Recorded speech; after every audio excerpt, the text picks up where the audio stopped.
Budget 2023 में finance minister Nirmala Sitharaman ने income tax slab में बड़े बदलाव किए हैं।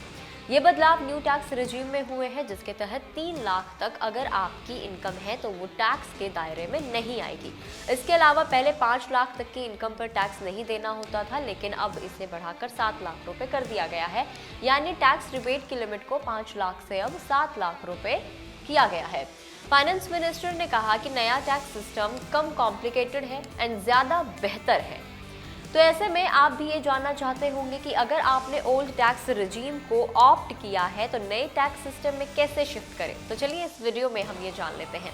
Hi, this is Bhavna and you are watching Good Returns. देखिए, आमतौर पर फाइनेंशियल ईयर की शुरुआत में ही पुराने या नए टैक्स सिस्टम का फैसला कर लिया जाता है। हालांकि अगर टैक्स पेयर्स ने पुराने टैक्स सिस्टम को ऑप्ट कर लिया है और अब उन्हें लगता है कि नए टैक्स सिस्टम में बेनिफिट है, तो इनकम टैक्स रिटर्न सबमिट करते समय शिफ्ट आप इसे कर सकते हैं। लेकिन ध्यान दें कि any time in the financial year before ITR filing you can not switch to another रजीम।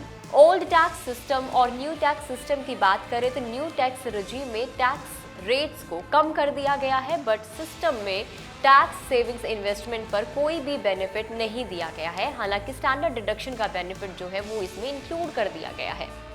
So as per the laws, employee को old and new tax regime में चूज करना होता है एंड अपने चॉइसेस के बारे में एम्प्लॉयर को इन्फॉर्म करना होता है। हाउएवर, अगर आप अपनी चॉइसेस को लेकर सर्टेन नहीं श्योर हो विच वन टू चूज, तो आप at the time of ITR filing अपना फैसला ले सकते हैं। हालांकि अगर आप इनकम टैक्स रिजीम को स्पेसिफाई नहीं करते हैं तो by default new tax system के अकॉर्डिंग टैक्स डिडक्ट होगा। बाय डिफॉल्ट ऐसा होगा।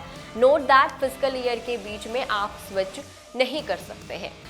काफ़ी लोगों के दिमाग में ये क्वेश्चन भी होगा कि कितनी बार आप टैक्स सिस्टम को चेंज कर सकते हैं। तो यस, एवरी फाइनेंशियल ईयर आप न्यू टैक्स या ओल्ड टैक्स में शिफ्ट कर सकते हैं, लेकिन ये फैसिलिटी सिर्फ सैलरीड इंडिविजुअल्स के लिए है who doesn't have business income. While business से अगर आपकी इनकम है तो आप लाइफ टाइम एक ही बार स्विच कर सकते हैं। अब अगर सैलरी के साथ आपकी बिजनेस इनकम भी है तो आप क्या करें। तो अगर किसी टैक्स पेयर को सैलरी के साथ बिजनेस इनकम भी होती है तो उन्हें फॉर्म 1IE सबमिट करना होता है। इस फॉर्म को जमा करने का मतलब है कि टैक्स पेयर्स ने या तो नया टैक्स सिस्टम चुन लिया है या नहीं चुनने का फैसला किया है। अब अगर कोई टैक्स पेयर नए टैक्स सिस्टम में आना चाहता है या बाहर निकलना चाहता है तो उन्हें बिजनेस प्रोफेशन से प्रॉफिट एंड गेन हो तो उन्हें फॉर्म 10IE जरूर फाइल करना चाहिए।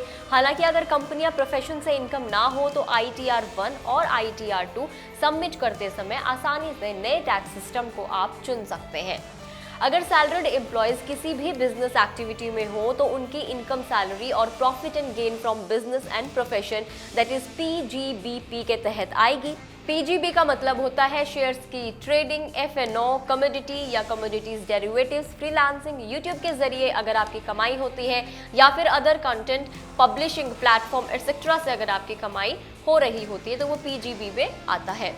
अगर किसी टैक्स पेयर की सैलरी और बिजनेस इनकम दोनों हो तो उन्हें दोनों प्रकार के इनकम तो अलग अलग हेड यानी सैलरी इनकम और PGB के तहत आपको दिखाना होता है।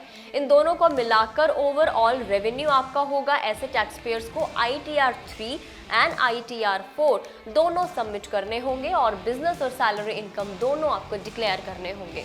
तो मोटा मोटी अगर हम बात को समझे तो ये है कि अगर आप सैलरीड इंडिविजुअल हैं तो आप हर साल अपने फाइनेंशियल ईयर में आप ओल्ड या न्यू में शिफ्ट कर सकते हैं। लेकिन अगर आप बिजनेस करते हैं, आपका बिजनेस से आपकी इनकम होती है, तो आप लाइफ टाइम एक ही बार आप स्विच करने का जो ऑप्शन है आपके पास अवेलेबल है। इस वीडियो में इतना ही। आई होप आपको ये वीडियो पसंद आई होगी। अगर आपको और भी कोई इनकम टैक्स या फिर बजट से रिलेटेड किसी भी इंफॉर्मेशन को लेकर डाउट है तो आप हमें कमेंट सेक्शन में पूछ सकते हैं। अगर आप इस वीडियो को फेसबुक पर देख रहे हैं तो फेसबुक पेज को लाइक करें और अगर आप हमें यूट्यूब पर देख रहे हैं तो यूट्यूब चैनल को सब्सक्राइब करना ना भूलें। That's all in this video. See you in the next. Bye bye.